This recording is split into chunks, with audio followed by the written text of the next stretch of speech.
the video I'm going to be cracking into is something I shot in Tulum, Mexico.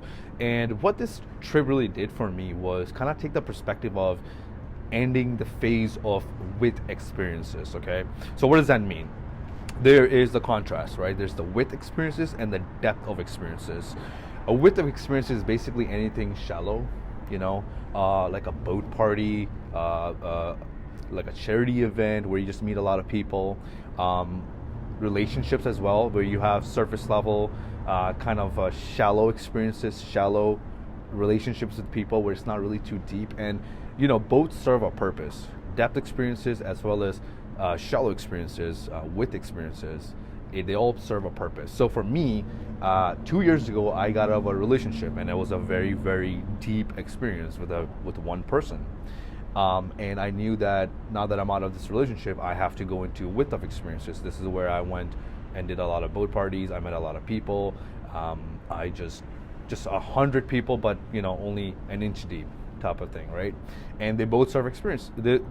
And they both serve purpose. When you come out of a really deep experience, this is what you crave. You crave the contrast, and it's not really healthy for you to keep looking for deep experiences because that's where you don't really grow. At the same time, once you have had really long width experiences, it's time for you to go into deeper things. So for me, I'm finding my balance of going into that depth phase of my life now, and maybe in a year or two I'll again do the width experiences. Okay, so I'll crack into that, and I'll talk more about it and what that really means for me and what does that mean for you, and how you can use that awareness and also understand where you are in your life and which phase you might be going into. I'm kind of in the middle right now, and that's I'm leaning towards the depth experiences. Okay. Also, what I'm going to be cracking into in that video is happiness. Okay, my 2 cents, my perspective on happiness, and how you can really practice to achieve it and to attain it. I'm obviously this is a topic that I can't really have too much authority on. Okay, because I'm just a human being and I'm also in the pursuit of happiness. But I'm telling you, there's a lot of things that you can do to significantly improve your happiness day to day, and it's something you practice. It's a daily thing, it's a weekly thing. It's not something you have and you can just keep it. It's something that you pursue and get closer and closer to, and by looking at your life from different lenses, different perspectives, you can achieve a base level of happiness that's a lot higher than where you are right now. Okay, I'll go into that. We'll zoom into what happiness is and how you can achieve it, what are some of the different skill sets you need for you to achieve that happiness, and what you need to practice day by day. So I'm going to talk about that. And lastly, I'll have my friend Kelsey, who's going to be featured into this as well. And we're going to be going into a little bit more on a darker side of happiness, which is death.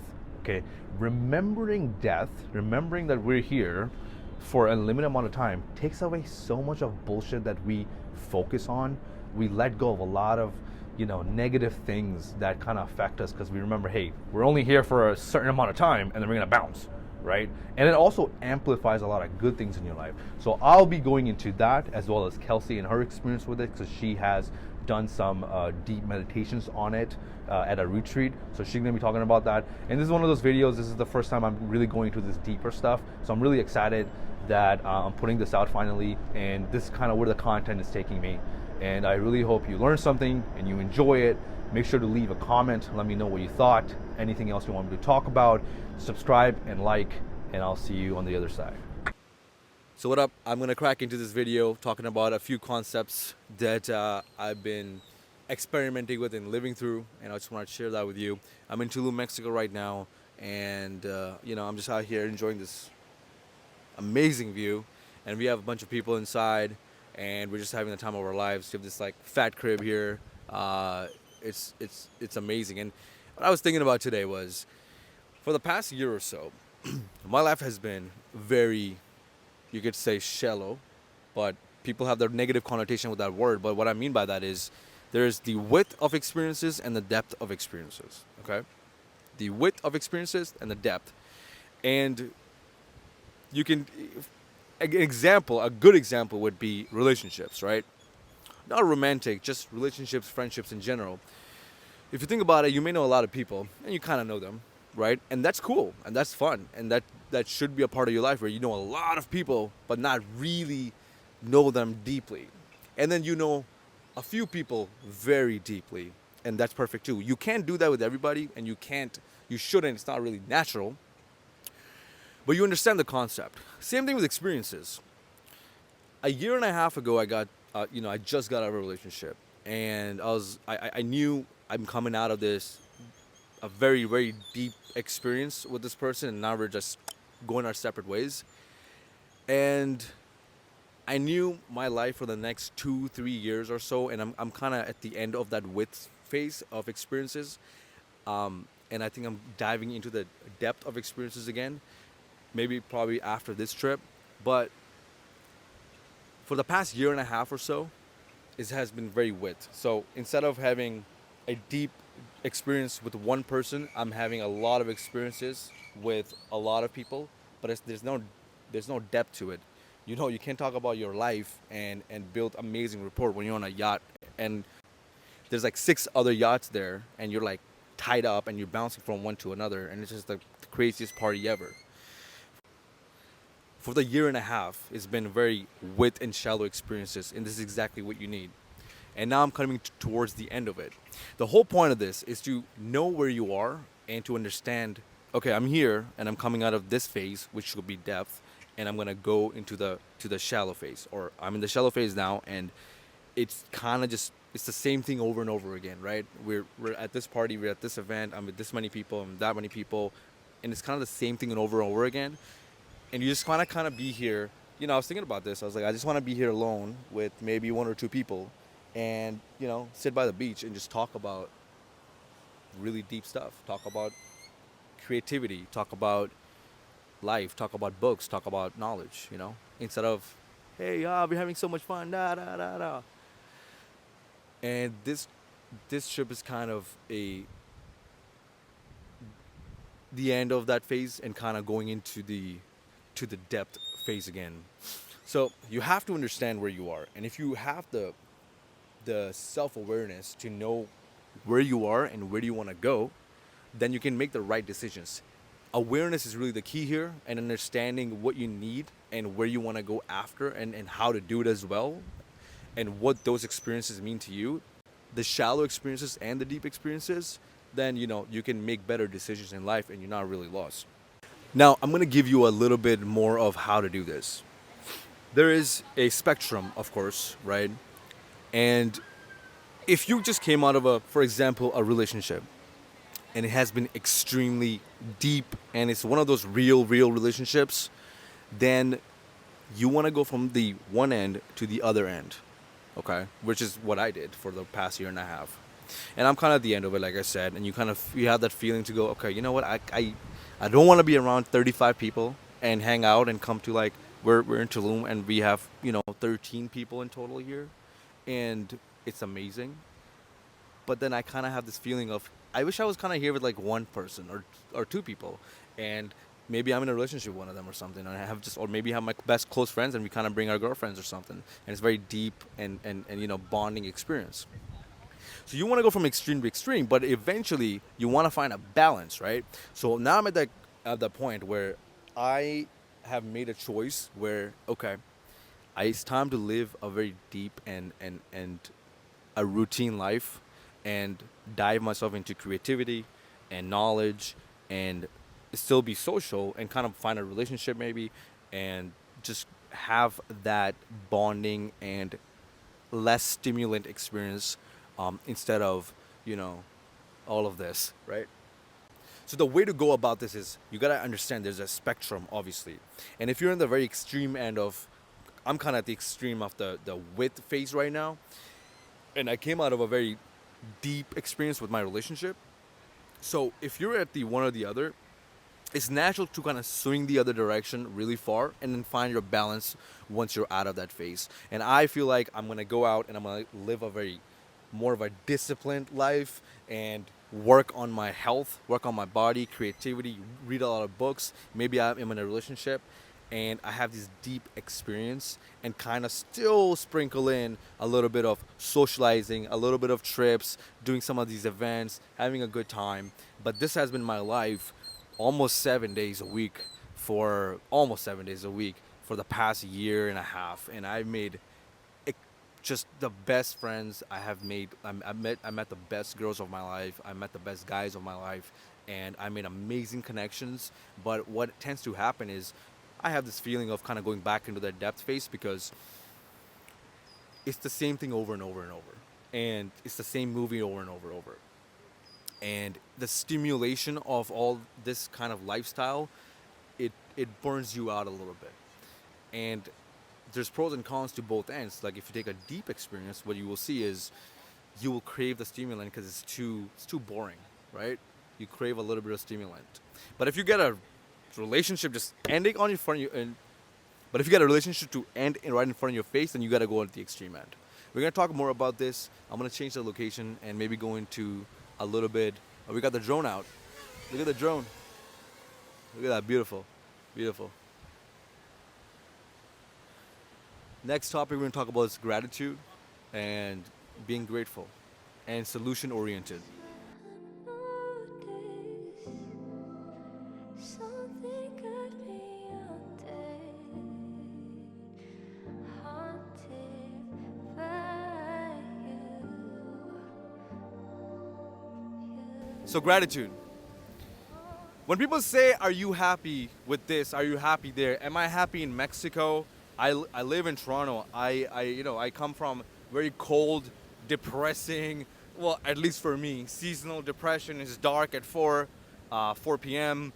and 8 months is just cold. You can't do anything. Everything is a mission. Just going outside, you have to like wear so many layers of clothes. You gotta turn on your car. You heat it.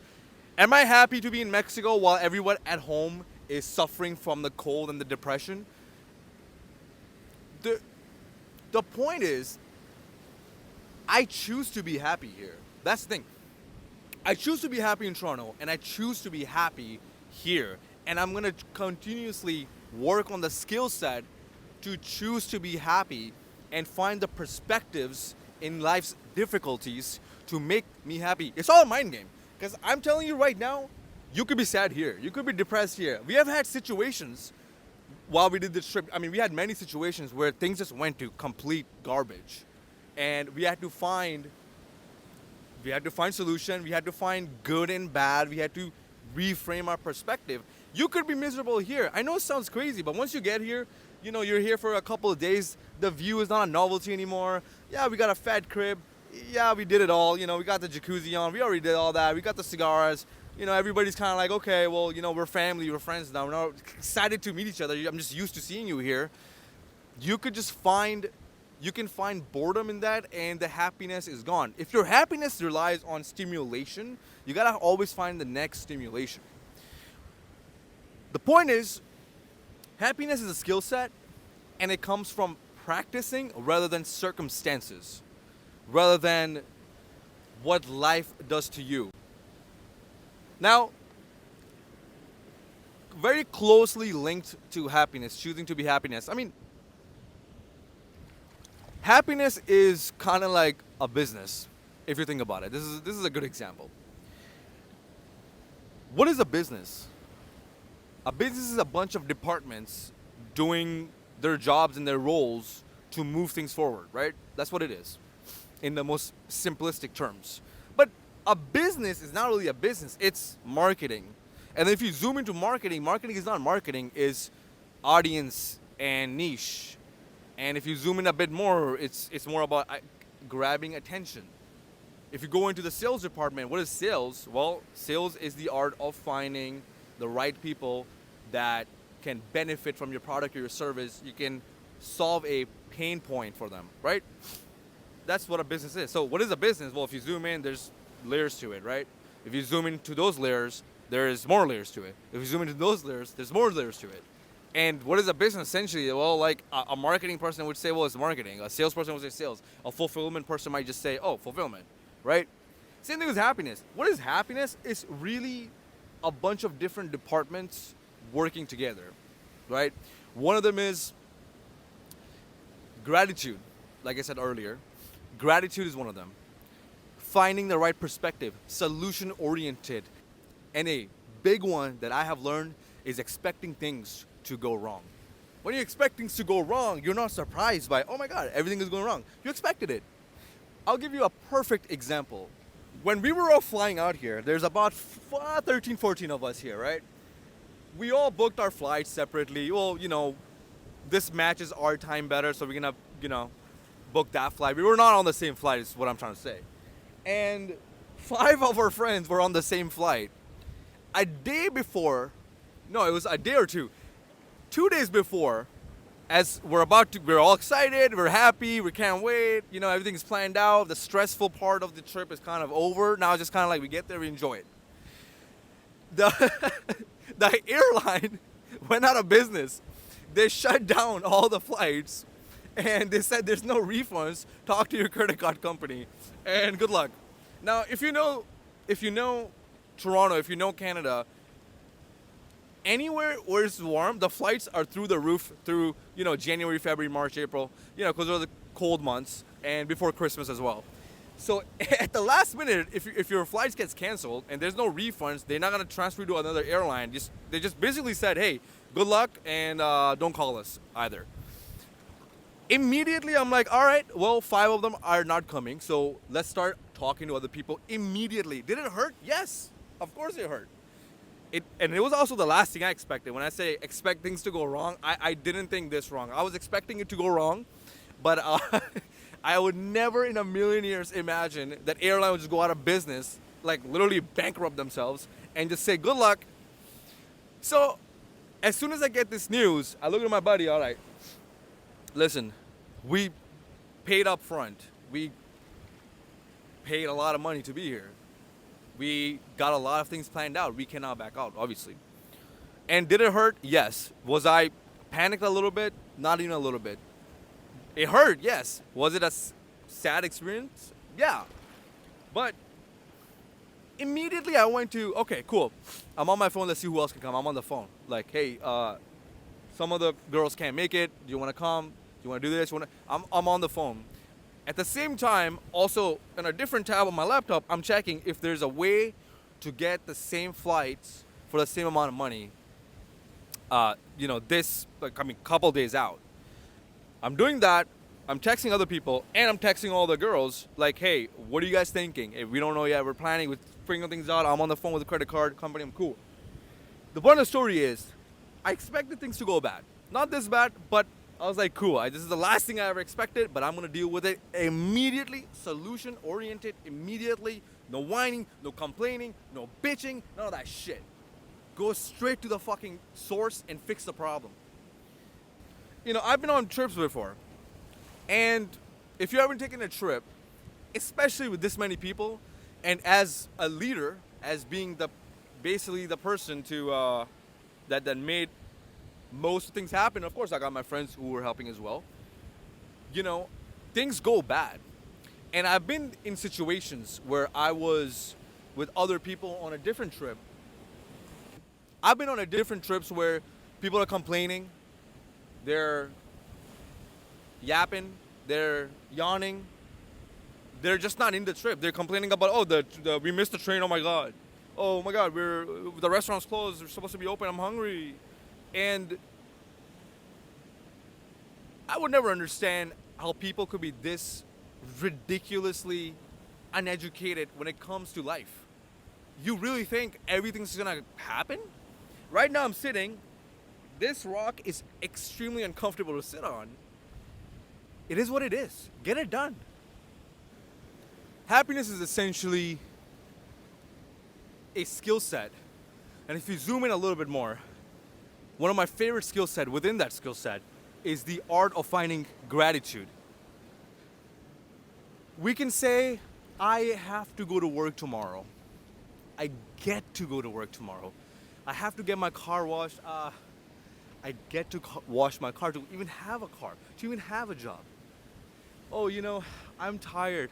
Last night, this is a real story. We came home late. I slept at probably 5 a.m. I woke up at 8:30.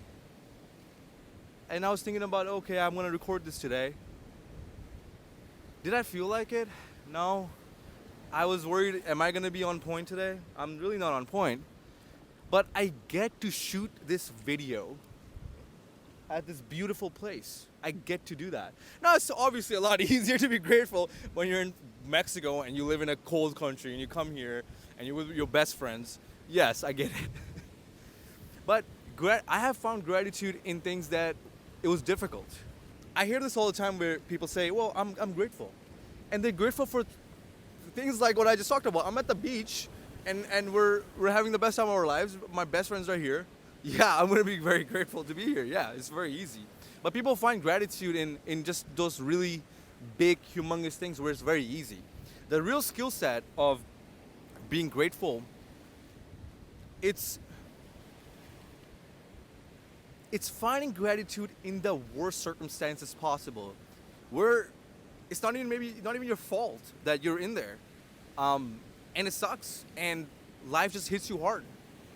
That's when you truly test it, like how good you are with practicing happiness, practicing gratitude. And I'm not gonna lie to you, I'm just like you. I'm just like everybody. I have hard time finding gratitude, and sometimes it's really tough. And it's not one of those things where you can't just say, I'm very grateful. No, you can't lie to yourself, you know? You really can't lie. You have to genuinely believe, I am actually grateful for this, whatever that bad thing might be. I'm genuinely grateful for this. You have to feel it. You can't say it. You can't convince yourself. You have to actually find the gratitude within that situation. I'll give you a perfect example from my life. When I was going through this extremely traumatic breakup, where I was left on my own. I mean, I was having a absolutely difficult time with it, to be honest. Genuinely, like it was so rough. And at some point, your friends, I expected this, and I'm not complaining about it. You expect, they're there for you for a couple of days, and then they're like, yo, dude, just shut up. So obviously, I knew that was gonna happen. So eventually, you're left on your own with your 6 months to a year grief, sometimes maybe 2 years. And for some people who don't know how to release trauma or dive into that and let it go, they might be stuck in it for 10, 15 years. So when I was going through that, and I was by myself, and it's all quiet, and I'm not in Mexico, I'm not on a trip, and I was left in a situation where my other part of my life was falling apart as well. My mental health was crashing, so if your mental health crashes, then obviously you can't really do much else but just to work on that mental health and get yourself out of that situation.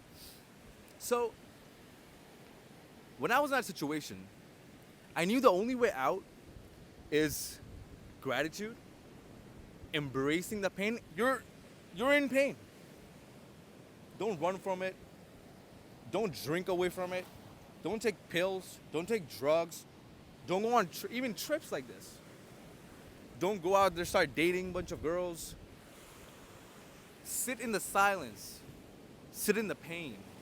And lean into it. And be grateful. Obviously, there's good in everything. And I had to make a list. I made a list of how grateful I am that I'm in this painful situation. My pain tolerance will go up. My mindset and my beliefs will change. And I'm just going to become absolutely... When you go through the worst thing, what else is out there that can go bad? Nothing phases me. Now, obviously, my parents are alive. There's just a lot of trauma that I'm going to go through in my life. But so far, the bar of me being scared of something bad is so high. Like something really needs to go bad for me to even flinch. Haunted by you,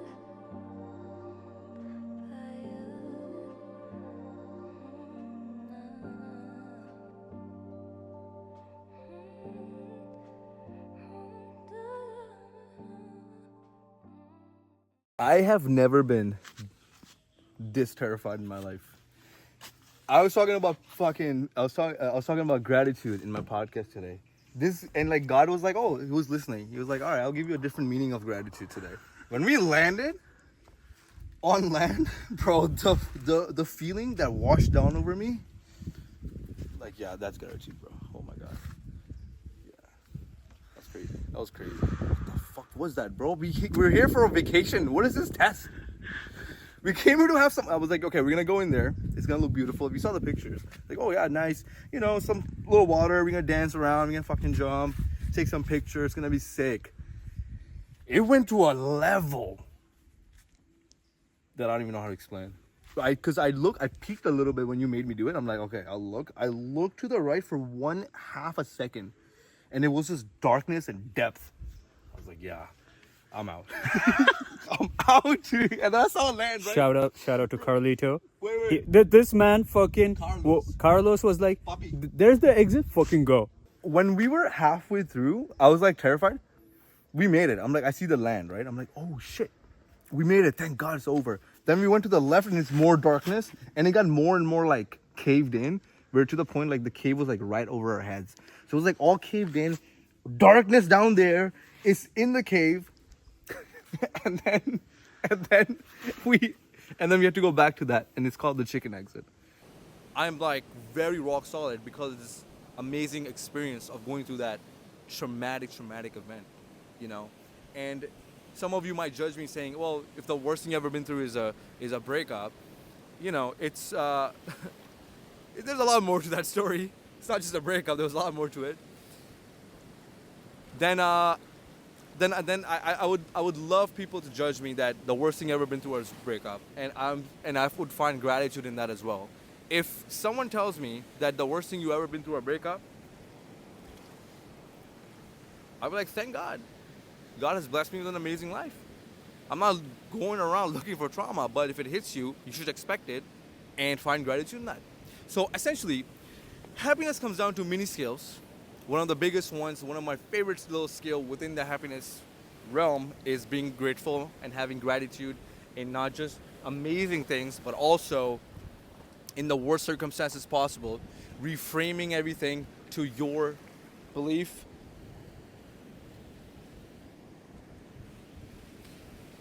The skill set of reframing, the skill set of finding joy in everything, it's a skill set that you practice. I'm gonna see you inside the crib now. I don't wanna fall in love. I just wanna have some fun, yeah. I don't wanna fall in love. I just wanna have some fun. I don't wanna fall in love. I just wanna have some fun. Now we're upstairs, yeah.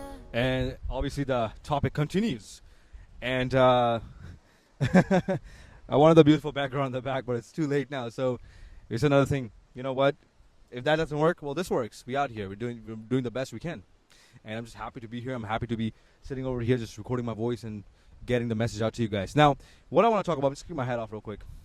What I want to talk about is very interesting before we get into, kind of dive into the topic we were talking about earlier. What I want to talk about before we dive into the topic I continued is, I took a walk to the beach, right? I took a friend with me, and she's wonderful. She's actually very incredibly amazing. It's one of those friends that is hard to meet because a lot of people don't resonate with this deeper side of me and this deeper side of this type of work and this type of, you could say, journey. But she does. She knows a lot about the same things I talk about. So we resonate, we connect on a very deeper level. So we decided to go on a walk at nighttime, and we ended up at this, we just kept going down. We ended up on this pier, and this pier was beautiful. I think I have a video of it. I'll kind of put it in here. And we just sat on a net and just talked for hours. And I honestly didn't know how long we talked for. We left at 10, and we came back at like 3:30. I thought we were gone for an hour. We were gone for like 4 hours. It was an amazing talk.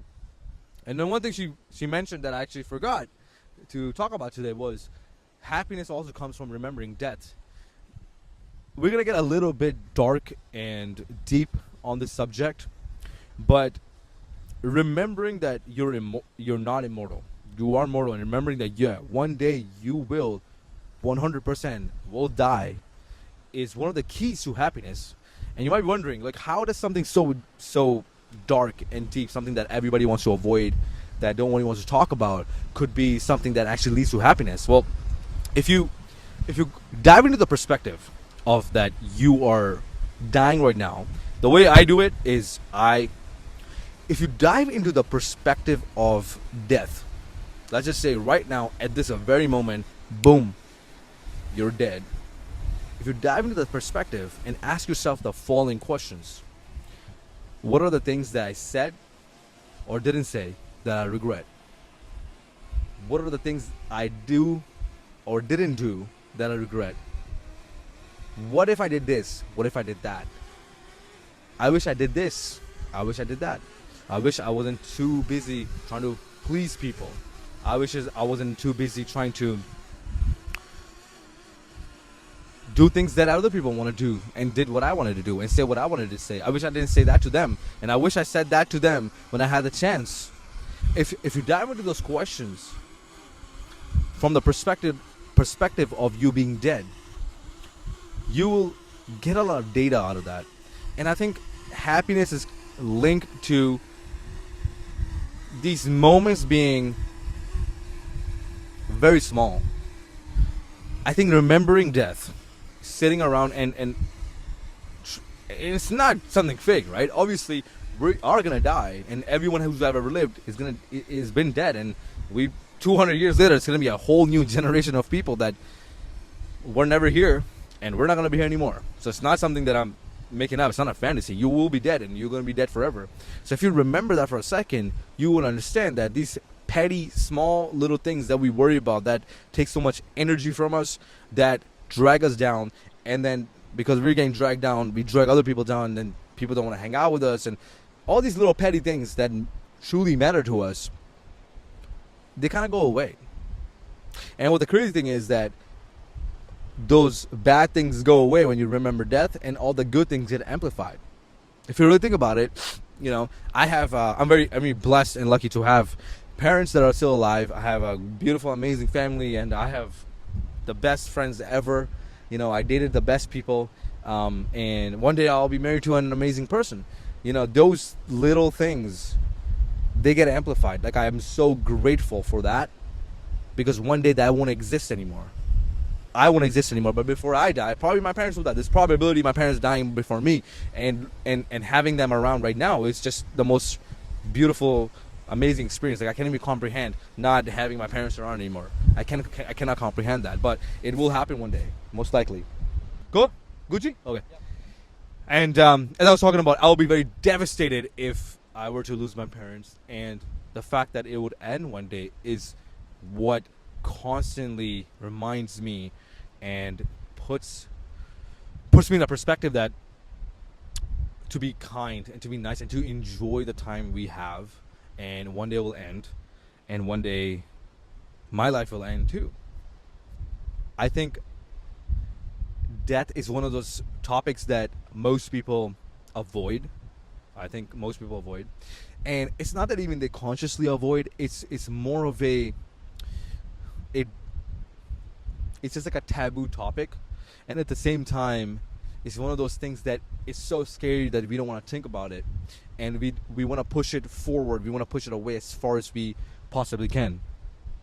But I think the more you think about that, the more you fall into perspective of remembering that, hey, yes, I get it. It's dark, it's deep, but the more you can remember it, the more of the good times will be amplified, and you will enjoy the things that truly, truly matters to you. If you fall into that perspective of that I will die one day, if you really do it in a meditative state, you will, and that's the key word, meditative state, you will truly see what matters to you the most and what does not. And the petty things that we worry about all the time, they kind of go away. It's an antidote to a lot of negativity, and it's an amazing medicine to amplify the good times. This is our last night here, and I will truly miss this trip so much. I'll miss this so much. I'll miss this view. I'll miss this crib. I'll miss this setup, this time with you. I will miss my friends. It's just been an incredible time, an amazing trip. I have no words to describe how happy and amazing it's been to be here, to smell this fresh air, palm trees, the ocean view, this beautiful swimming pool we have upstairs, and then the downstairs one, and hearing the ocean's waves, going on long walks, and talking to all our friends and hanging out with them, and shooting these. You know, this has been the highlight. Shooting these has been amazing. And I appreciate that, and I think this is amazing because it's gonna come to an end tomorrow, right? Tomorrow we're gonna go home, and life is still amazing, but not as this good, right? But this is only because this will end. If I were to live here forever, I don't think I'll appreciate this as much as I do right now. At some point, the novelty will wear off, and everything will be very familiar to me, and I'll be like, okay, well, this is regular life. There's no contrast. The contrast is coming from being in the cold, depressing Toronto, 4 p.m., the sun is setting, and then being here, and then being with all my friends. So, you need the contrast. Okay, I got my friend Kelsey here that I was talking about earlier, and she has a few things to say. Like I said, we went on a walk, and she was telling me about... You were telling me about how it's a little bit dark, it's a little bit deep, but again, how like death can free you and kind of put you in that perspective of gratitude and also happiness because you're happy about what you have. Absolutely. And you kind of let go of all the negativity. And I was just talking about that. So give me your 2 cents on that. Yeah, absolutely. So I actually did a silent meditation retreat, which was extremely difficult. But the one thing I got out of it was facing that one day I will die. And as dark as that sounds, it actually was a gift because I imagined being on my deathbed and thinking of looking from the deathbed back.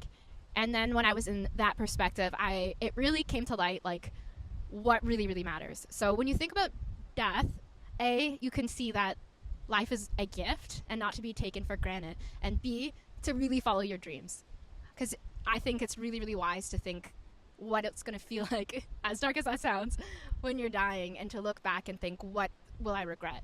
Or if I'm on my deathbed, what am I glad I did? What will make me feel like, yes, this was a great, fulfilled life, and I did it. And go for that, and don't settle. Yeah. So, was that guided? Like when you did that? Was that guided by somebody else, or was it something you did on your own? So that was actually on my own. We had to meditate for, I think it was like 8 hours a day. It was very intense.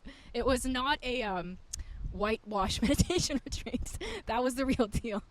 And I remember I was laying on my bed at night, and I guess part of myself and probably a lot of humans, as like human nature, we don't think about that because we're distracted a lot. But when you have no distractions, it kind of forces you to think about things that you're afraid of or things that you avoid thinking about. And that's probably why it floated to the surface. And I guess with many things in life, rather than running from it or avoiding it, when you really face something, then you can gain a lot of enlightenment. Yeah. Hola. All right, perfect. How would you... Okay, so if someone's like...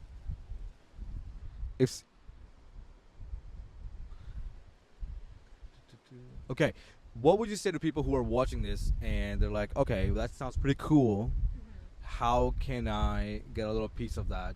What's like a practical way of someone practicing this kind of, you could say, meditation at home? Yeah. Okay. What would you say that? So I would lay down on your bed or somewhere you're really, really comfortable, and then take some deep breaths and connect to yourself. So yeah, a few deep breaths, and then think about, okay, I'm going to imagine myself on my deathbed looking back. And don't overthink it, but the first few things that pop up or the first few things that arise are probably things that are really important to you. I think that's actually a really great practical thing that we should all do, semi-regularly. What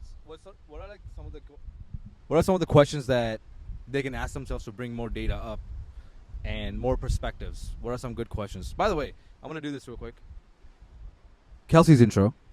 This is my friend Kelsey, who's also a healer and a good friend of mine. And that's the same friend I was down the beach at that I was talking about earlier. And she's looking amazing. So she's like, yes, I'm going to be on your podcast. So what are some of the questions that they can ask themselves to bring up more of that, you could say, data, more of the perspectives while they're in that state? Yeah. So I'd say like the first time, just try it without asking questions. But if you do feel like you need some prompts, you can ask yourself some questions like, what should I be focusing on right now? What are the values I hold most deeply? what part of myself am I repressing? I think those are some great prompts you can ask yourself. And this is something you can continue to visit. So if you're feeling like you want to focus on a different part of your life, you can, just modify questions. So I think it's a good idea to do something of that nature to really check in with yourself and live a very purposeful, meaningful life. Yeah. I personally do. I try to do this every 3 weeks to 4 weeks. Like I have it on my calendar, like a reminder to do something like a death meditation. It's something that became a part of my life for a long time. And also, sometimes it takes a month, sometimes it's 2 months, but it's a recurring thing. Like she said, it's like a recurring thing that you kind of go back to again and again to find more and more perspective. Again, you're looking for that data, you're looking for that perspective, you're looking for the pivot point of your life, and the more you do this, the better you get at it. It's kind of a practice, and the more you can do that, the more you'll always be aligned to the, I want to say purpose, but at the same time, the most authentic self. One of the reasons I'm like really, would you agree that I'm like very authentic? Yeah, absolutely.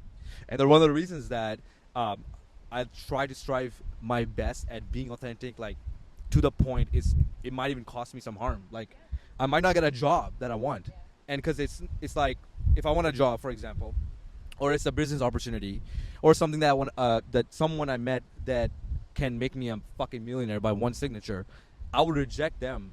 It cost me a lot of money. It cost me a lot of you can say materialistic things to be this authentic, but I'd rather be myself than get any client or any business partner or any job or any boss. If they don't like me, straight up, they can go fuck themselves. And where it comes from is constant meditation perspective of death and dying. Do you want to be a little bitch when you're dying, or do you want to go out and go fuck yeah? I was myself. I was unapologetic, and I did it all. And that's how I want to go out. If I were to die tomorrow, I think I'll be all right. I don't have much regrets. That is a great thing to ask yourself on a consistent basis. If I were to die tomorrow, would I be happy with? Would you be? Yes. Yeah, I would be. Because I'm going for my dreams.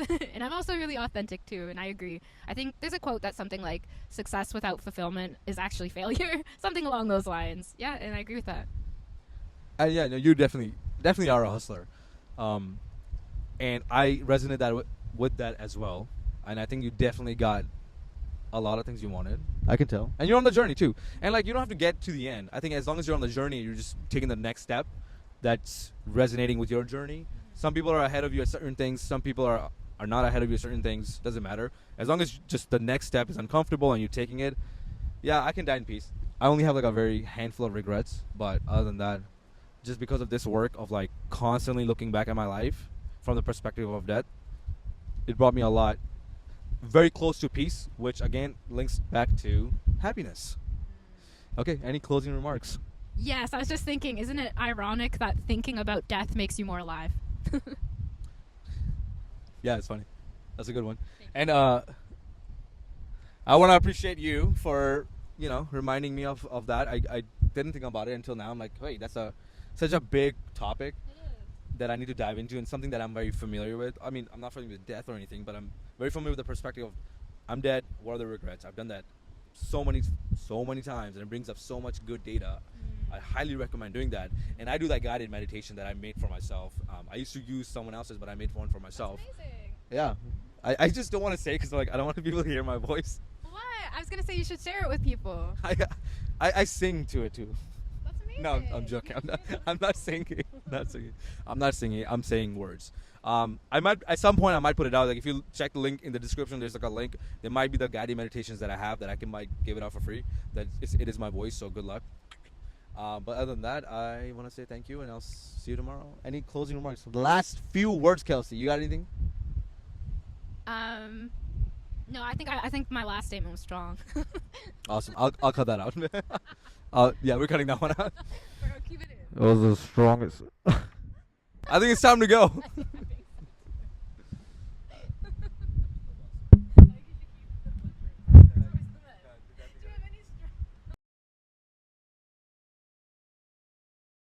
I don't wanna fall in love. I just wanna have some fun, yeah. I don't wanna fall in love. I just wanna have some